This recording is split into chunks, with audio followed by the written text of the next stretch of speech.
मेरे बच्चे, नए आयाम की शुरुआत होने का समय आ गया है। ऐसा आयाम जो तुम्हारे भीतर के बहुत सारे एहसासों को बाहर लेकर आएगा। तुम्हारे पीड़ा भरे दिन जो तुमने दर्द में गुजारे हैं, वो बाहर आएंगे। थोड़ा तुम्हें दुख का एहसास होगा, लेकिन ये दुख तुम्हें वापस से दुख देने के लिए नहीं आएंगे। ये एहसास तुम्हें फिर से पीड़ा देने के लिए नहीं आएगी, बल्कि तुम्हारे दर्द को जड़ से निकाल फेंकने के लिए तुम्हें इस दर्द का फिर से थोड़ा एहसास होगा। तुम्हें थोड़ी पीड़ा होगी, थोड़े आघात होंगे, कुछ लोगों की बातें चुभेंगी, कुछ ऐसे लोग जिन पर तुम बहुत ज्यादा विश्वास करते हो, बिना ये जाने कि वो वास्तव में कैसे हैं, उनकी वास्तविकता अब तुम्हारे सामने आएगी। बहुत से ऐसे लोग जो पीठ पीछे कुछ और होते हैं और तुम्हारे मुंह पर कुछ और होते हैं, अब उनकी वास्तविकता जानने का समय आ गया है।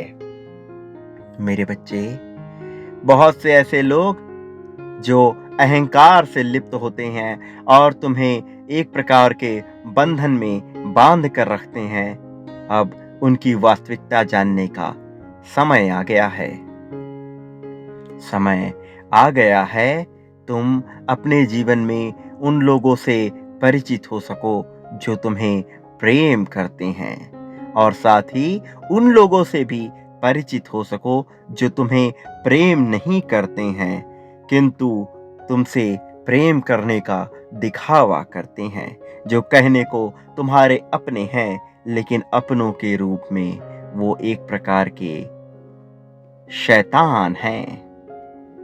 मेरे बच्चे, जिस प्रकार दीपक बुझने से पहले फड़फड़ाता है, उसी प्रकार से तुम्हारे दुख समाप्त होने से पहले तुम्हें थोड़े बढ़े हुए प्रतीत होने वाले हैं। लेकिन वास्तव में ये एक माया होगी, ये एक छल होगा, क्योंकि ये दुख सचमुच में नहीं बढ़ रहे हैं, बल्कि अब परीक्षा के परिणाम का समय है।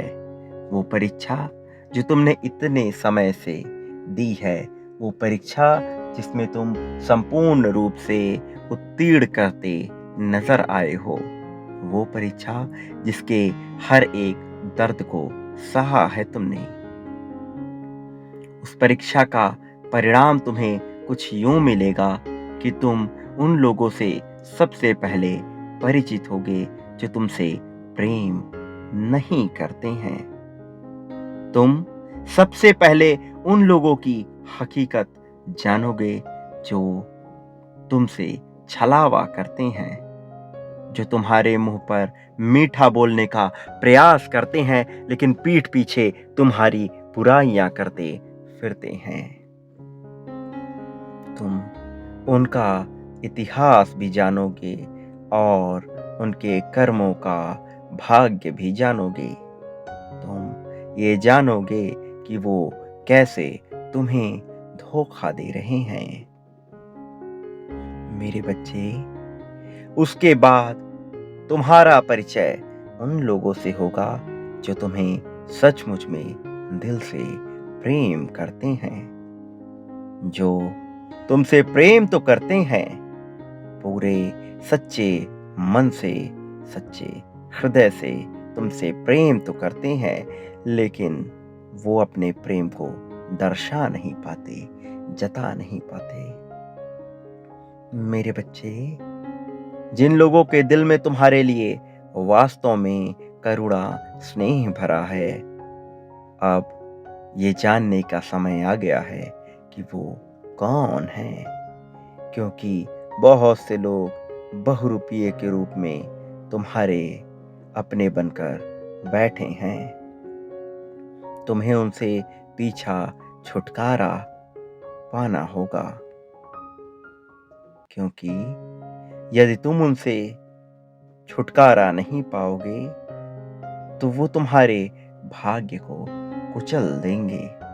और मैं नहीं चाहता कि तुम्हें अब किसी भी प्रकार की पीड़ा हो, क्योंकि तुमने अपना जीवन बहुत से अभाव में गुजारा है। बहुत दर्द देखे हैं तुमने अपने संपूर्ण जीवन काल में। तुमने जब प्रेम को पाना चाहा तब तुम्हें प्रेम नहीं मिल पाया। जब तुमने अपने प्रेम को जाहिर करना चाहा तब तुम अपने प्रेम को सही ढंग से जाहिर नहीं कर पाए। जब तुमने ये जताना चाहा अपने साथी को कि तुम उससे कितना प्यार करते हो, जब तुमने ये दर्शाना चाहा अपने परिवार वालों को कि तुम उनकी कितनी परवाह करते हो, तब वो तुम्हारे इस व्यवहार को समझ नहीं पाए। लेकिन अब तुम्हारे जीवन के एक नए चक्र की शुरुआत हो रही है। तुम्हारा जीवन एक लंबा पड़ाव पार करके अब एक ऐसे आयाम में प्रवेश करने वाला है जहां से तुम्हें प्रगति, उन्नति तो मिलेगी, साथ ही तुम्हारे संबंध भी मधुर होंगे।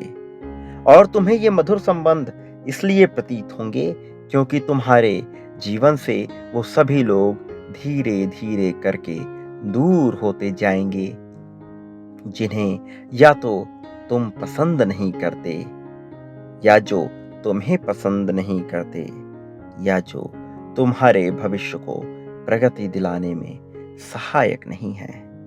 और बचेंगे केवल वो लोग जो वास्तव में तुम्हें प्रेम करते हैं, वास्तव में जिनसे तुम प्रेम करते हो, वास्तव में जो किसी न किसी प्रकार से तुम्हारे प्रगति में सहायक बनेंगे।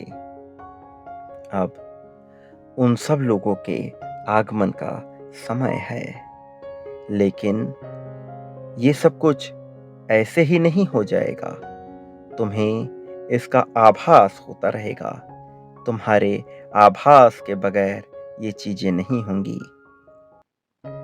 धीरे धीरे तुम अपने जीवन में जैसे जैसे आगे बढ़ रहे हो, तुमने बहुत सारे अनुभवों का सामना किया है। तुमने बहुत लोगों की सच्चाई को जाना है।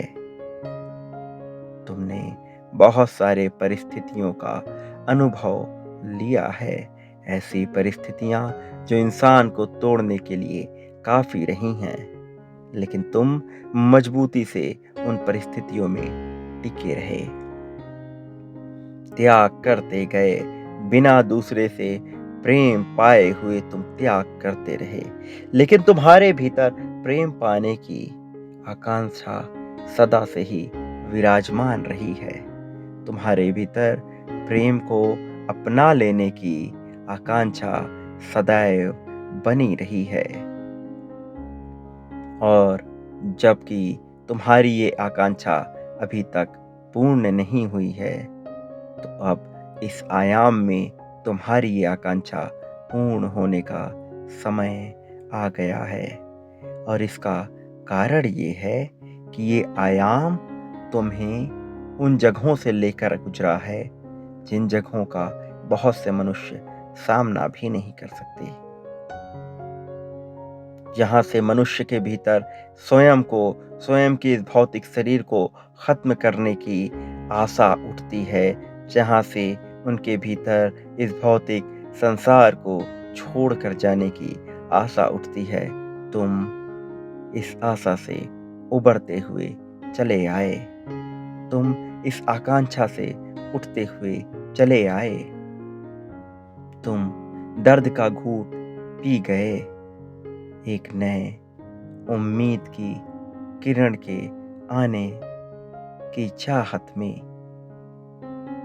तुमने जो सारे दुख भरे दिन देखे हैं, वो तुम इसीलिए सहते चले गए क्योंकि तुम्हें उम्मीद थी कि एक दिन ऐसा आएगा जब तुम्हारा जीवन सुखमय होता जाएगा जब तुम निडरता से जी सकोगे।